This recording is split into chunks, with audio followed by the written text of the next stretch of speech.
This week, I'm working on the matching chest of drawers to the nightstands that I refinished a couple weeks ago. And I actually had a client claim this piece, which is really exciting. I get to work with her on what direction she wants to go in. She has another set of bedroom furniture that I've done in the past. So the plan is to try to match the stain that I used on that set of furniture with this piece. So the first steps are going to be very similar to the nightstands. I'm going to have to completely strip this whole piece down raw and sand it so that it's nice and smooth before I start applying the stains to it. Again, I'm going to be removing the center pieces in these doors. And I will be painting a color on the interior cabinet portion just as a little pop and contrast. It does have several cubbies in behind these doors as well as a drawer. So this piece has a lot of storage. It's really well built. It's a Drexel piece from the 60s, and I think it's going to be really beautiful. First step, as always, is to disassemble and label all the components. I'm also going to check over the entire piece, make sure there's nothing that needs to be fixed or repaired. There are some areas along the bottom skirting that the veneer is starting to peel, starting to chip, so I will have to look at that later on after I get a chance to flip the dresser on its back and take a look at the damage.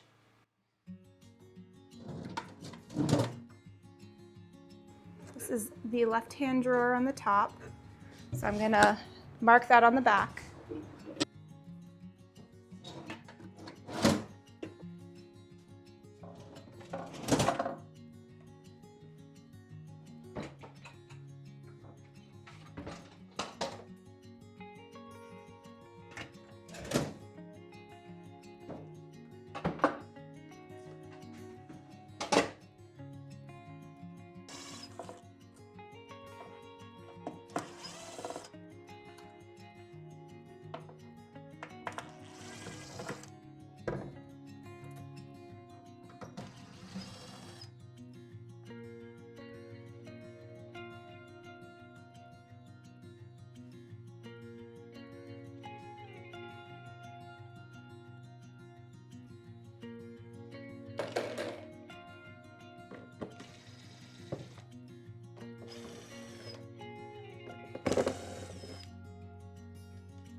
In order to repair some of this veneer that is coming up on the base of this dresser, I'm going to go ahead and put some wood glue, just regular wood glue, into a syringe.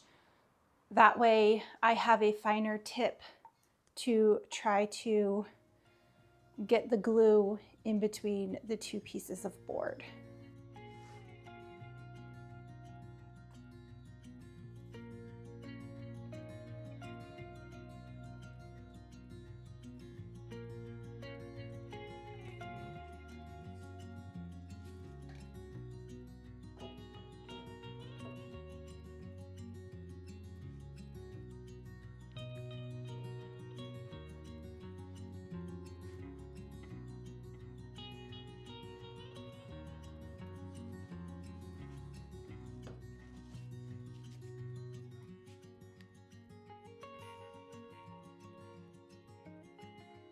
I've got everything all clamped up and I'm gonna wait for that glue to set up and fully cure. In some areas where it's hard to get a clamp around and it's not a structural repair, it's just enough to let that glue set up and really cure, I am using masking tape. This is a great tip if you need to apply some pressure If you use a bunch of tape and really put it on nice and tight, again, not for structural areas, but something like this, it works pretty well.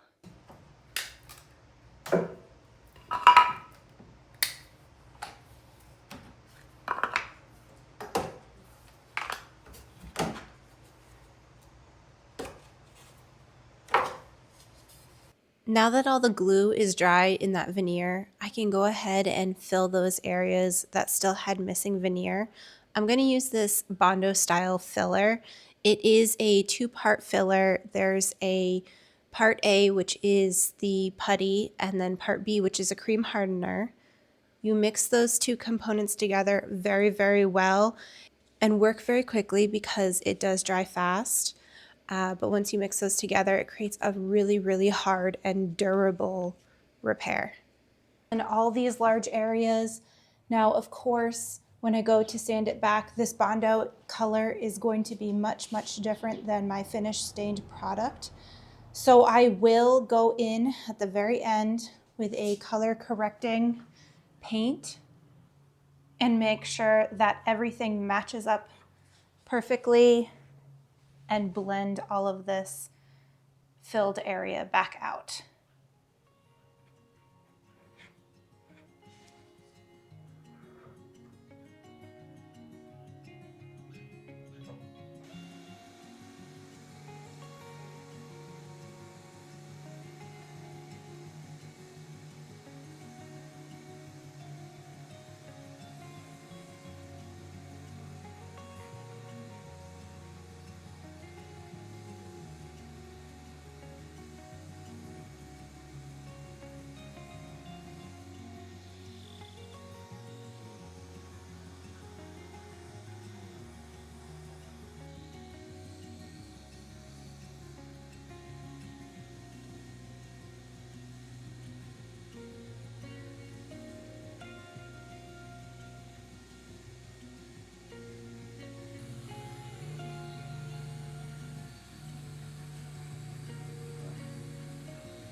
Luckily, I had the exact same nightstands to this matching set, and I refinished those a couple of weeks ago.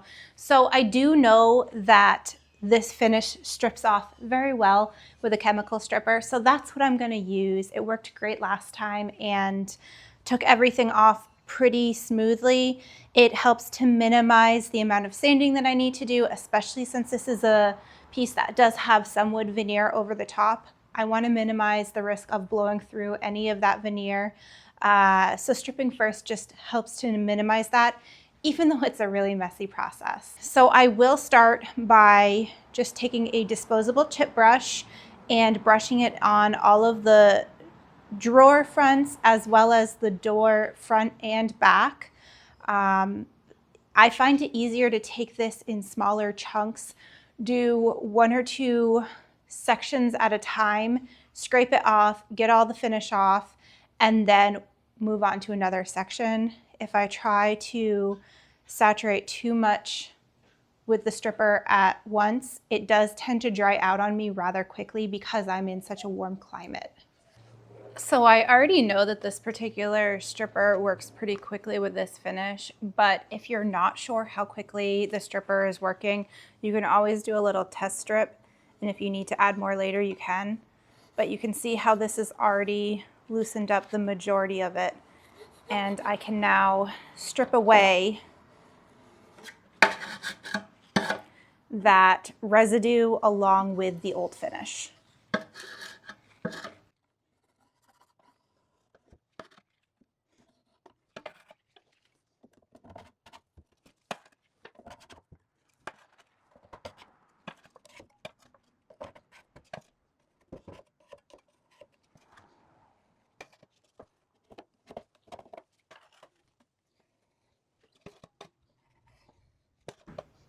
I'm just trying to get the surface level of stripper and finish off, and I will go in with this after wash. I will pour it into a separate container. This stuff does evaporate, so just don't add a whole lot in the container at once. Kind of pour it as you need it. And this is the stuff that really will remove the rest with that fine steel wool. The steel wool allows you to contour and curve and get in all of these detailed areas to get that finish off. The afterwash not only cleans the piece of the leftover finish and that stripper, it also neutralizes the stripper, which is a really important step to do, because if you don't neutralize it, it remains active basically until it fully dries out and cures. So this will prevent it from still being corrosive basically.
It's the following morning and all the pieces that I stripped yesterday are now nice and dry.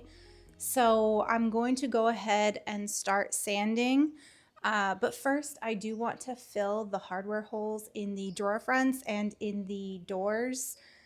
I believe that my client wants to switch out the hardware, so I will have to fill and I will have to do some color correcting to blend in those areas that I filled as best as I can. I'm going to use that same filler that I used to patch the bottom veneer that was missing. I'll just use that 2-part filler. It works really well for hardware holes. So I will put that on and then sand it back when it is dry. With all that filler sanded smooth, I can now go ahead and take my detail sander and just start sanding any of the remnants of the old stain off. Give it a nice finish sand. Make sure everything's nice and smooth and the surfaces are ready and prepped for staining.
Now the most tedious part is over. Sanding, even with stripping, takes a while.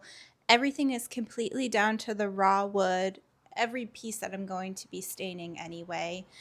I sanded everything with a 120 and then I went back through everything all over again with a 220. So it's all very, very smooth, buttery to the touch, and I can start my process on how I'm going to be achieving that stain color. What I did for her other set of bedroom furniture is I started with a paint wash. What I find this does is it kind of will tone down or mute the oil-based stain, especially a darker stain, and make it a more unified stain. It won't settle into that grain quite so heavily. After that water-based stain is fully dry, I will take my oil-based stain and I will apply a coat. For her other pieces, I did end up applying 2 coats of that oil-based stain, and that second coat really does deepen and richen up the color, so that it's nice and dark and uniform. Today, for my paint wash, I am going to be using a Dixie Belle mineral paint. This one's in cobblestone. It's what I used in the past for her previous paint wash. So what I will do is I will dump a little bit into a separate container and I will add a lot of water. So I would say that this is, I don't know, maybe 20% paint to 80% water. It's quite watery. You can always add more coats of paint wash if you need to, but I find that it doesn't take much to achieve that look that you're looking to go for. I am going to start off with these panels that I have completely sanded down. I like to start with a smaller piece that is easy to sand back. Say if something isn't going right, say I mixed up the quantity of paint to water incorrectly, or I wanted to add a little bit more paint, a little bit more water. A piece like this is really easy to sand back down and start again from a clean slate. Whereas if I started with one of those drawer fronts, there's a lot of grooves, there's a lot of areas to sand. So it's easier to use these as kind of, not your test board, but as a starting point.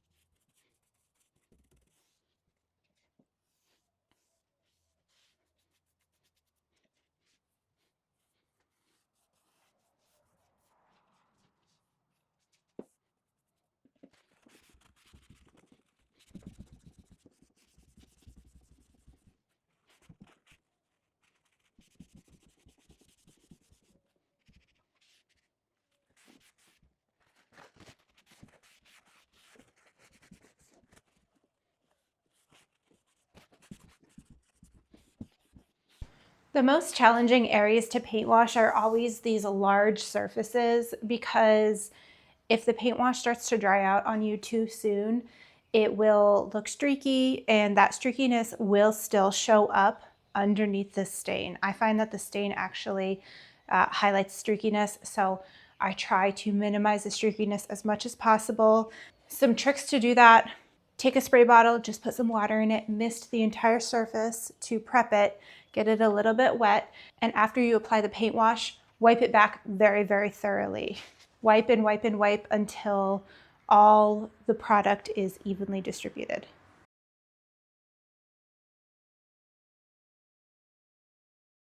I'm going to be using this Ebony Stain by Varathane. It is oil-based, like I mentioned before, and I will be putting 2 coats on, but you do have to let it dry in between the 2 coats. I find with oil-based stains, you have a little bit longer with the working time compared to the water-based stains, but I still like to wipe it back pretty quickly.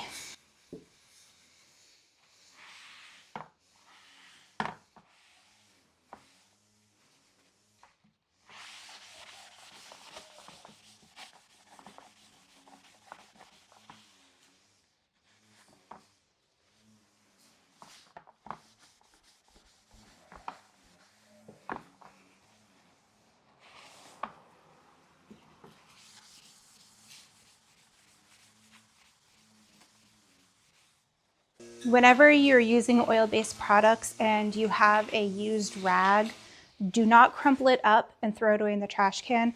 Always, always, always lay it out flat and lay it on a surface in a well-ventilated area. It can combust. They have been known to start fires if they are left crumpled up, especially with sawdust or other flammable materials around.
It's a couple days later and that first coat of stain has fully dried. I'm gonna go in with a second coat of stain using the same color, the same exact stain, and reapply it to all the other areas that got it initially.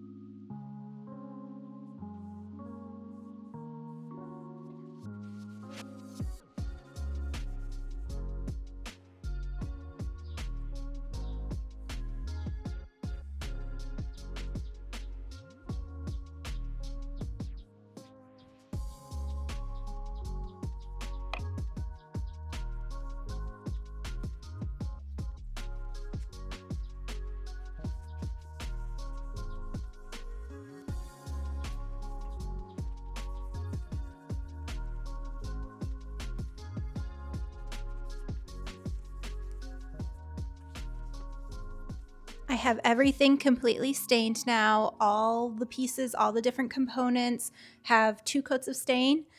I am gonna just let this sit and let this cure for several days. It will take a couple days for it to completely dry down. I absolutely do not want to risk that oil-based product still being wet when I go to top coat it, so I'm gonna give it all the time it needs to dry.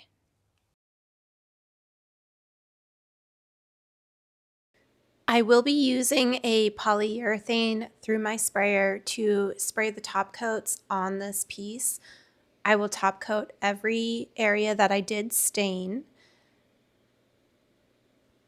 You will see that this product goes on almost a little milky looking, but it does dry down to a clear satiny finish.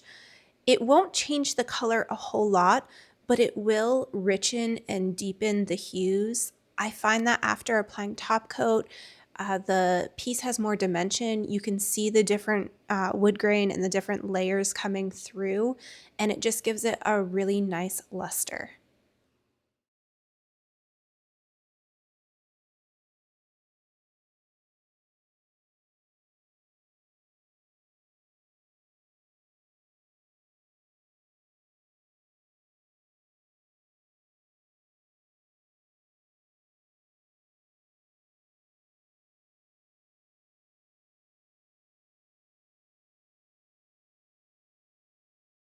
With that first coat of top coat completely dry, I'm gonna take a really, really fine grit sanding sponge, and I'm going to run it over all of the surfaces that I did top coat just to make sure that it's nice and smooth. And I will go ahead and apply a second and third coat of top coat just to ensure lasting durability.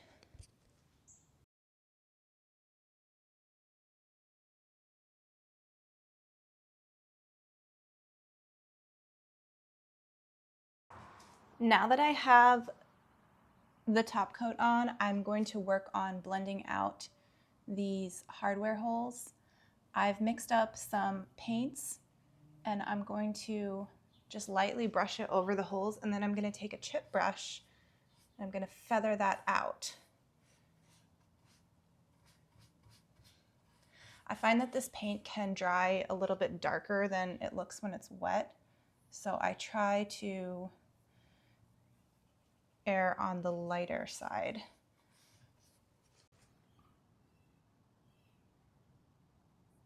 I'm going to let this dry and then come back and see if it needs a second coat, maybe with a different color, just to add some more depth back into those areas.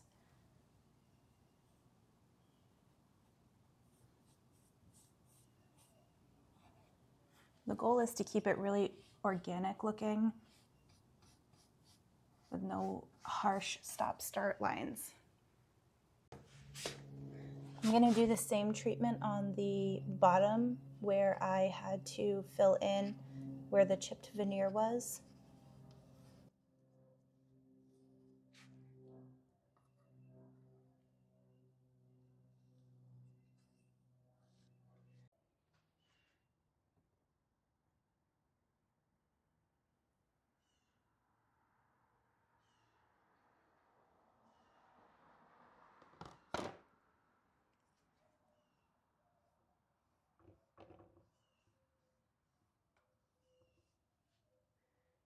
Now that I'm happy with the blending outcome, I will seal it one last time with top coat.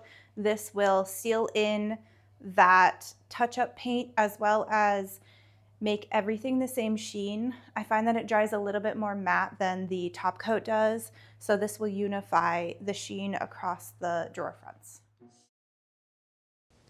I'm in the home stretch with this project. It's been quite a process, but next I am going to very thoroughly clean and scuff sand the inside cabinet area. I am going to be painting this a pop of color. My client really liked that really dark Moody blue-green color that I used in the nightstands that matched this set initially. That color is called Regent Green. It's by Benjamin Moore. I'm going to be using their command line. But before I do paint, I will prime everything with a clear shellac primer.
to install the hardware, I'm going to use this adjustable hardware jig.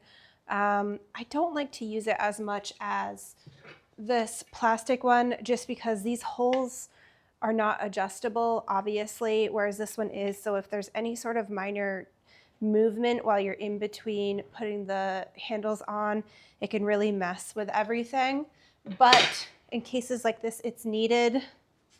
The handles that my client ordered are 3.5 inches, which is not as common of a size. So I'm gonna have to use this jig. And because where the handles are gonna go are inset in the drawer face, it would not be a very accurate measurement if I were to just try to drill straight through the holes from the front. So what I'm actually gonna do is I'm going to drill them from the back. So I'll rest this on the top and I will drill through from the back. Now it is important when you're drilling in through the back that you have just a scrap block of wood, something like that, to hold to the front and drill straight into this block of wood. That will prevent tear out from the front material. A lot of times there's tear out when you're drilling and it's always from the back end. So this will help to prevent that. It might not eliminate it completely, but it really, really helps.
If we take a look back at where we started, this piece was really well made. It's a beautiful piece of furniture, very solid, incredibly heavy, but it was just dated. It needed a little bit of help.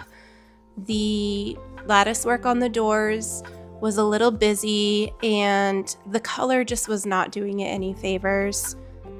But now it is a gorgeous, gorgeous modern piece of furniture. The new stain color is completely different. It's a very rich looking, cool toned, chocolatey brown color. There are some gray undertones to the color.